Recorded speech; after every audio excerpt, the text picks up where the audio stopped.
Tale in Purple, Part 2, starring King Purple, Anruda Zith, and Ramen, the narrator.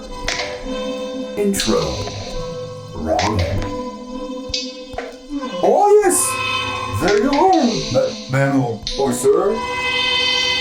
Don't want to go forward. Just in case, you never know these days who has a preference for some odd thing like tentacles for a head or some other such thing as that. Anyway, though you have arrived a bit early and startled me quite a bit, it is just fine, as I'm sure you may have guessed. I'm quite used to it by now. So, without getting too lost in particulars over who lost these damn pages in the library, Anruda breaks script. Do I hear complaining? I didn't have to give you a raise. Ramen finds the pages, looking nervous. Oh yes, here it is! I found the scattered pages! Quietly. All this trouble for only an extra $7 an hour. Well, anyway, tonight's story is another, of course, cosmic horror story.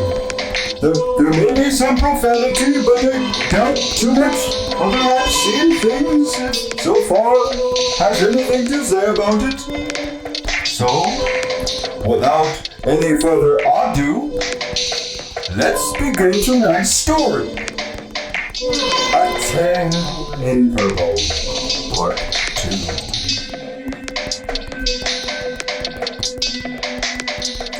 I tell you without exaggeration that I must have stood there, just floored by what I was actually looking at for a few solid minutes before I came back to my senses and began to recon, write, and record. When I said it was bright screaming purple, I mean bright screaming purple. Much like a neon sign, except it was all of everything. Indeed, even the people were obscured by the blurry violet glows. I must have been a little in shock, because for the faintest moment I could have swore I saw a giant severed limb of an octopus walking impossibly all on its own, and twice the size of a tall man. Second glance found it vanished through. There was a black leather-clad man on a rather doomish-looking Harley in its place. Now I knew my eyes tricked me.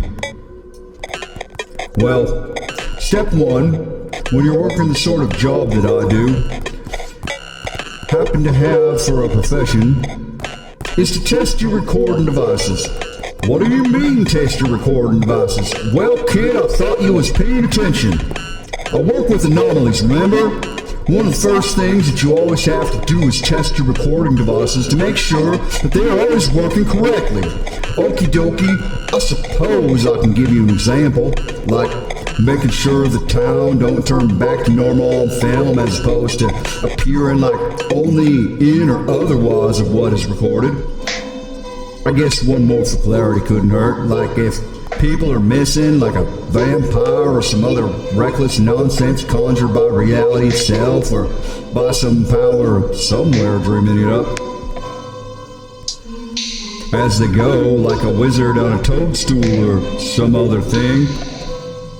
Far as I could tell though, the film seemed to be working just fine, which I must admit leaves me a little puzzled as to how and why more videos of a completely purple town, and not at least, wasn't the most hot cake since other based goods were sliced and stacked on all the internet. I glanced at my watch. Yeah, old biscuit though I am, you know, some of us still wear those. Anyway, it was 7:32, not too late and definitely too early to fall on the bed. I spent about an hour gathering video and photos of the anomaly town and scratching out a few post-it notes to stick to paper and phone what I was recording it with. About 8:45ish I made it out of my room and started to inspect all the common areas of the hotel on the way out the main entrance. As far as I could tell, inside of buildings, or inside of this building rather, it was not bright screaming purple. As far as I could tell, everywhere I looked, it was completely normal inside the hotel, so I decided to take my initial assessment of the outside purple land. I made a quick tentative plan to explore the park next door, as it was only just across the street. Redacted Street Park wasn't the biggest park I'd ever seen either, measuring a few measly set of blocks, so it wasn't likely I'd get lost in a wavy purple haze or any nonsense either. As I stepped out of the hotel lobby entrance, the change was immediate. Just outside the door, it was purple everything. One thing I noticed right away, looking around at basic cars, signs, and people, well, everything is semi-obscured, most stuff unreadable, and faces not really there if you take my meaning. A quick glance at my cell phone confirmed the same, not even close to legible, not even fucking a little bit. However, I noticed it was still fully functional, just not legible. Thankfully, we have a few neato foundation protocols programmed in for weird situations such as this, so should I need to use it in case of an emergency or to collect data or whatever else, no problemo. Carefully, I decided to make my way over to the park, but before I could cross the street into a redacted street park, a nameless purple faceless individual walked by and said some of the strangest shit I've ever heard. Transitive floppy scar San Reno. Whatever craziness that was supposed to be, the local kept right on going. Not even a moment to offer an explanation or response. Best to let schizophrenia dogs keep a right-on trucking, I reckon. As I stepped into the park to utilize my auto-run features on my phone, Zeus Auto-Rec. Considering how impossible the phone was to read, I didn't bother trying to get any stills, but it was not long after I started recording that two more faceless locals sped by shouting gibberish. Fancy pickle, far-side grandmother! Forthright yanking troublesome pork rind. I was starting to be glad I didn't decided to stake out this particular SCP. So far as I could see, so far, this one doesn't seem too dangerous, just bloody weird, and still, when it comes to these sorts of things, it doesn't pay to let one's guard down. Seeing more than a few so-called safe entries that go to the hay and the wire.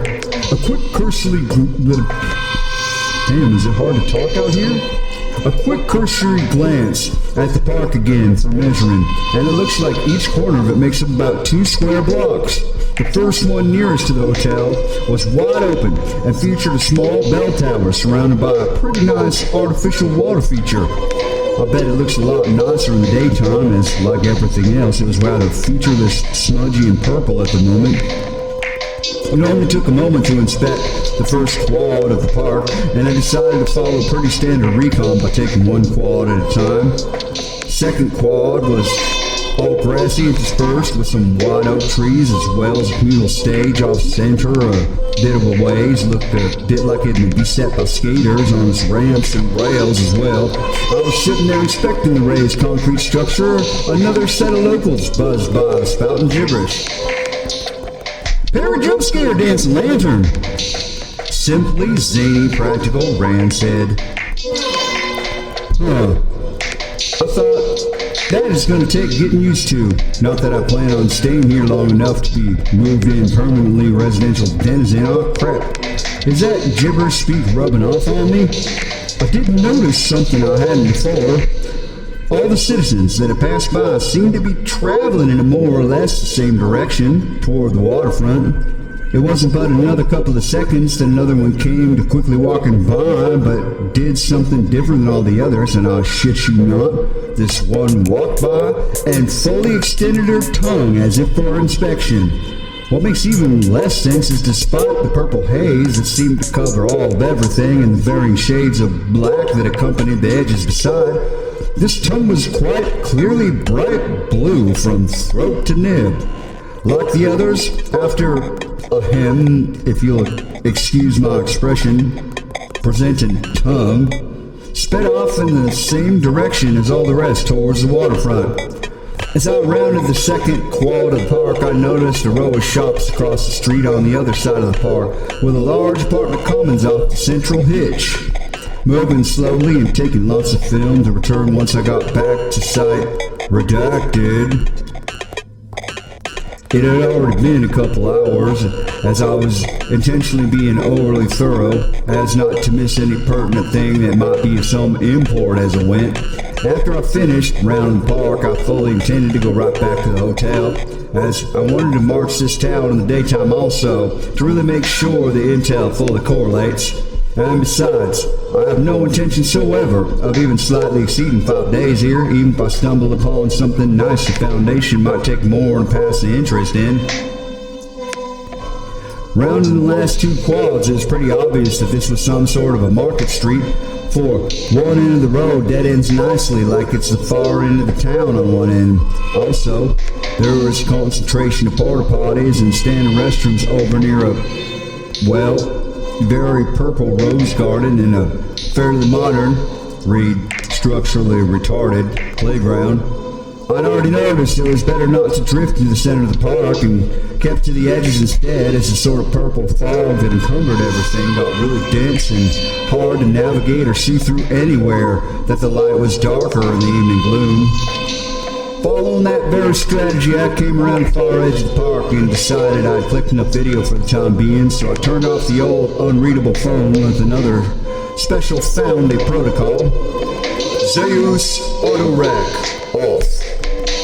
It seemed I wasn't quite getting through the night without at least one unexpected startling, and it came just as I pocketed my phone and headed back to the hotel, when a very loud, high-pitched voice boomed loud enough to be heard the next town over.